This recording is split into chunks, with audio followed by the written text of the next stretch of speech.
কাজে বন্ধু যেন হয় আখিরাতের সাথী। বন্ধু হবে কিসের সাথী? বন্ধু হবে আখিরাতের সাথী, বন্ধু হবে জান্নাতের সাথী, বন্ধু হবে নেক কাজের সাথী। ঠিক আছে ইনশাআল্লাহ? নেক কাজের।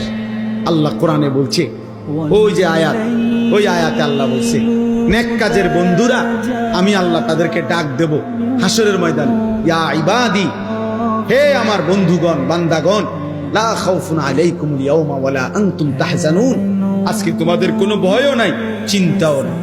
এরপরে আল্লাহ বলবে উদখুলুল জান্নাতা আনতুম ওয়া আজওয়াজুকুম তুহবারুন। বাহ!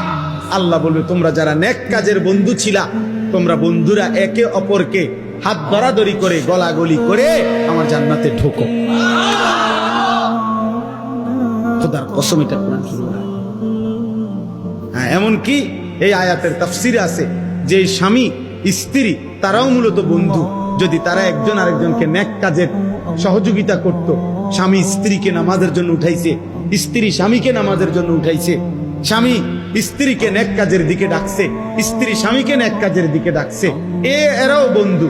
আল্লাহ তাআলা বলবেন এই স্বামী স্ত্রী তোমরাও খুশি খুশি গলাগলি করে হাত ধরাধরি করে তোমরা জান্নাতে ঢোকো।